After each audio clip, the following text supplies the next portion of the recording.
Mga master, marami po tayo natanggap na mga tanong tungkol sa loan amortization, loan moratorium. Kasi ito daw po yung mainit na issue ngayon.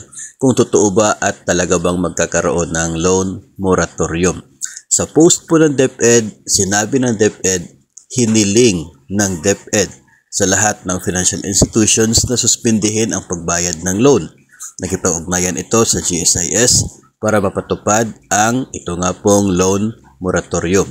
Hiniling din ng DepEd sa Bangko Sentral na hindi ituring ang loans ng DepEd personnel na non-performing loans, particular sa December hanggang sa March 2025.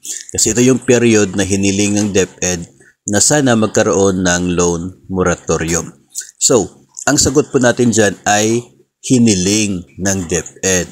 Nakipag-ugnayan ang DepEd. Wala pa pong final as to magkakaroon ng loan moratorium talaga from December to March 2025.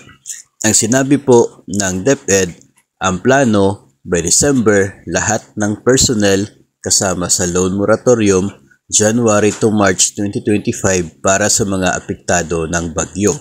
Hiniling ng DepEd sa lahat ng financial institutions.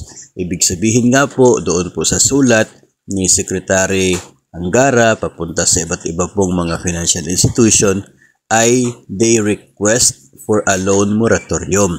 So ito po ay aksyon ng DepEd na para sa kanyang mga nasasakupan na magkaroon ng loan moratorium, pero subject pa po ito sa sagot, approval ng mga financial institution kung sila ba ay papayag sa pag-grant ng loan moratorium o kaya ay hindi. So, yun po ang nangyari.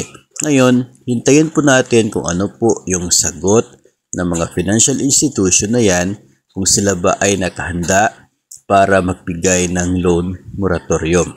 Particular po sa mga financial institution na apektado ng bagyo. Kasi nga ay 4 na buwan yung loan moratorium na plano na i-grant ng DepEd. O kaya ay 4 na buwan yung nirequest ng DepEd para sa loan moratorium. Medyo malaki din po yun sa part nila. Kaya hintayin po natin kung ano po yung sagot nila. Tandaan po natin mga master na ang mga bangko ay umuutang din po yun. Umuutang din yan sila from the Bangko Sentral, no? Yung utang nila sa Bangko Sentral, binabayaran din po nila yan bawat buwan. Ngayon, kung mayroong loan moratorium, wala silang collection mula po sa mga umutang sa kanila na napakarami. When we are talking about DepEd, napakarami ng mga personnel na yon, malaking halaga yon. Kung wala silang collection from December to March, apektado din yung pagbayad nila doon sa Bangko Sentral. Kung itong si Bangko Sentral ay hindi sila bibigyan ng loan moratorium. So, ganun po kasi ang nangyari.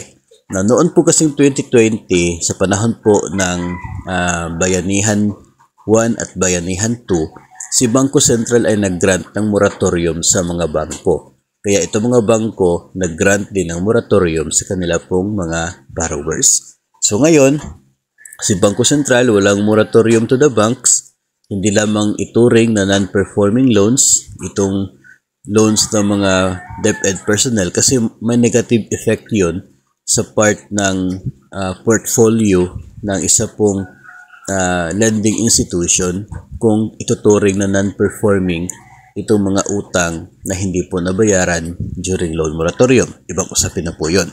So, abangan po natin yan. Again, hindi pa po yan final. Sinulong ng DepEd, isinulong, hiniling ng DepEd.